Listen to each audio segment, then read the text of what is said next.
Hello मित्रों, स्वागत है आप सभी का आपके अपने YouTube channel driver basic knowledge में। तो चलिए दोस्तों स्टार्ट करते हैं आज का वीडियो।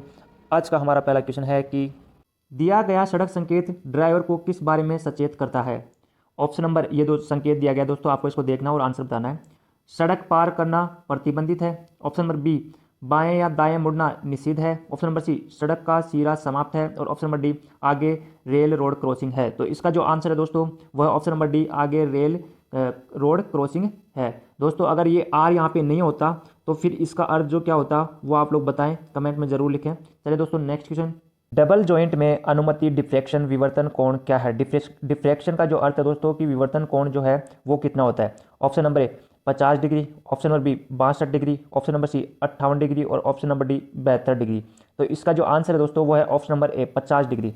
अपना जो डबल जॉइंट होता है उसके अंदर जो डिफ्रैक्शन जो अपना विवर्तन कोण होता है वो कितना होता है 50 डिग्री। दोस्तों आपसे दूसरा ये पूछे कि जो अपना पोर्ट जॉइंट होता है, पोर्ट जॉइंट जो होता है उसका जो विवर्तन कोण होता है वो कितना होता है, तो दोस्तों वो होता है 22 डिग्री।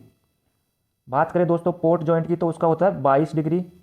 और जो अपना डबल जॉइंट जो होता है उसका डिफ्लेक्शन विवर्तन कोण जो होता है वो कितना होता है 50 डिग्री। चलिए दोस्तों नेक्स्ट क्वेश्चन। किस प्रकार के गियर में एक ही समय में एक से अधिक दांते आपस में मिले होते हैं। Option number A rack and pinion, option number B helical gear, option number C spiral bevel gear और option number D spur gear.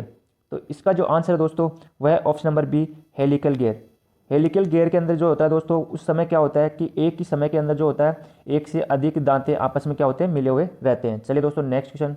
वाहन के ब्रेक सिस्टम में पैड की जो मोटाई मोटाई इसकी मूल मोटाई से कितनी कम हो जाने पर इसे अवश्य बदल दिया जाना चाहिए। ऑप्शन ए है 5%, ऑप्शन नंबर बी है 2%, ऑप्शन नंबर सी है 20%, ऑप्शन नंबर डी है 10%। तो इसका जो आंसर है दोस्तों ऑप्शन नंबर सी 20%। अगर आपके वाहन के जो ब्रेक है उसका जो पैड है दोस्तों उसकी मोटाई जो मूल मोटाई से 20% अगर घिस चुकी है, 20% अगर घिस चुकी है तो आपको जो है अपना ब्रेक पैड जो है चेंज करवा लेना चाहिए। चलिए दोस्तों नेक्स्ट क्वेश्चन। दो भाग जो एक दूसरे के साथ नहीं घूमते हैं उनके बीच किस प्रकार की सील का प्रयोग किया जाता है।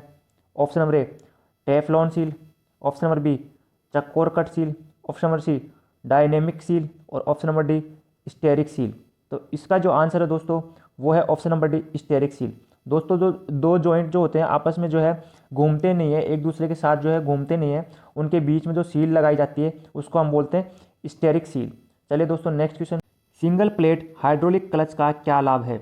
Option number A clutch plate की घिसावट को कम करना, ऑप्शन नंबर बी आसान मरम्मत और रखरखाव, ऑप्शन नंबर सी घर्षण क्षेत्र प्रभावकारी होना और ऑप्शन नंबर डी क्लच प्रयोग में कम से कम शक्ति लगाना। तो इसका जो आंसर है दोस्तों ऑप्शन नंबर डी क्लच प्रयोग में कम से कम शक्ति लगाना।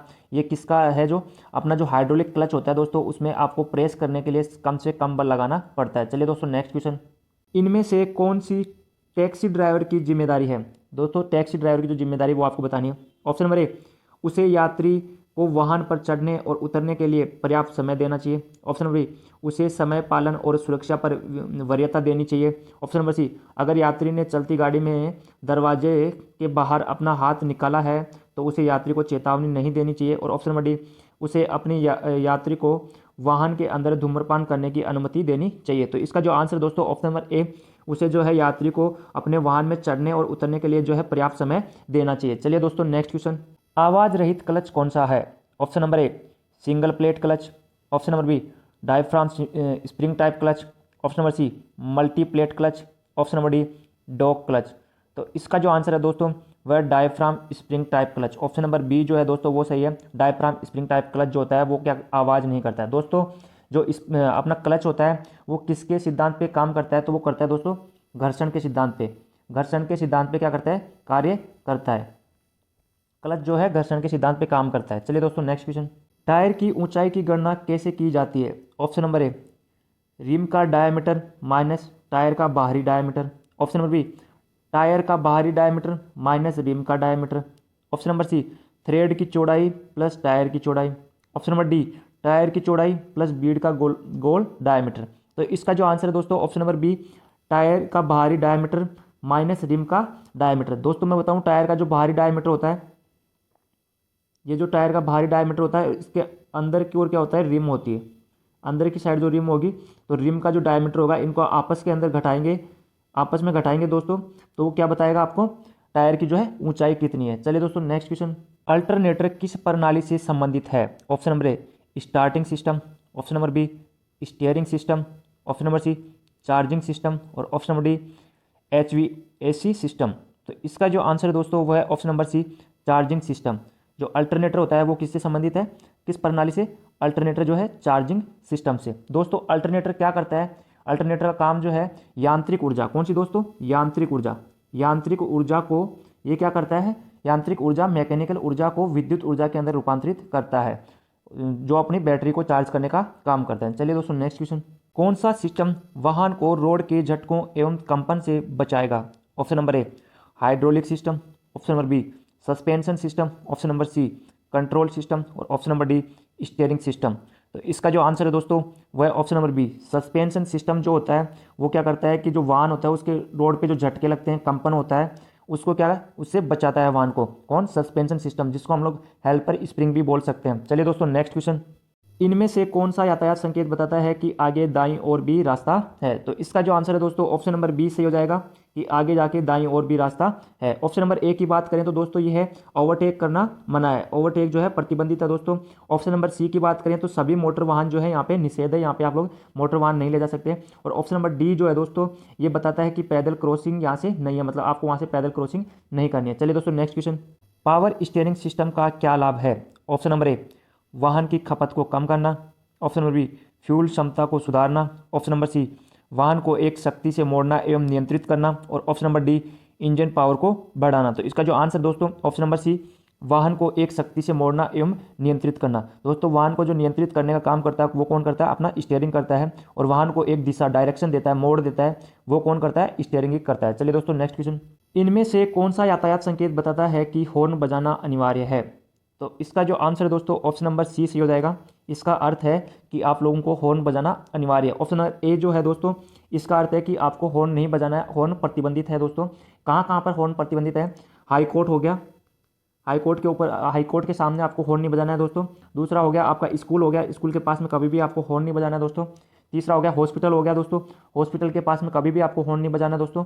चलिए दोस्तों ऑप्शन नंबर बी जो है दोस्तों ये है कि आगे जाके रोड के ऊपर आपको राइट टर्न मिलेगा, और ऑप्शन नंबर डी जो है दोस्तों ये बताता है कि प्रतिबंध जो है वो समाप्त हो चुका है। चलिए दोस्तों नेक्स्ट क्वेश्चन, किसी गियर स्थिति में गियर लॉक का क्या कारण होता है। दोस्तों इसका अर्थ है कि जैसे अपन बोलते हैं अपनी भाषा में कि अपना गियर जो है, गाड़ी का गियर अटक गया है, उसी को हम लोग जो मैकेनिकल भाषा होती है उसमें क्या बोलते हैं, गियर लॉक। तो जो गियर लॉक होता है उसका क्या कारण होता है। ऑप्शन नंबर ए गियर के दांत घिस जाना, ऑप्शन नंबर बी सिंक्रोनाइजर गिर जाना, option number C synchroniser unit का अटकना, ऑप्शन नंबर डी सही लुब्रिकेशन न होना। दोस्तों न होना, यह जो है न होना। तो इसका जो आंसर है दोस्तों वो है ऑप्शन नंबर सी सिंक्रोनाइजर जो यूनिट होती है उसका अटक जाना, उसी को क्या बोलेंगे हम लोग, गियर अटक गया, मतलब गियर लॉक हो गया। इसका मतलब ऑप्शन नंबर सी जो है दोस्तों यहाँ पे सही हो जाएगा, सिंक्रोनाइजर यूनिट का अटकना। चलिए दोस्तों नेक्स्ट क्वेश्चन, इनमें से कौन सा यातायात संकेत बताता है कि अनिवार्य रूप से बाएं रहें। तो इसका जो आंसर है दोस्तों ऑप्शन नंबर बी सही हो जाएगा। इसका जो अर्थ है वो क्या है, अनिवार्य रूप से बाएं रहें। तो दोस्तों जो गोल संकेत होते हैं वो अनिवार्य संकेत होते हैं। और ऑप्शन नंबर ए की बात करें तो दोस्तों ये है स्टॉप साइन।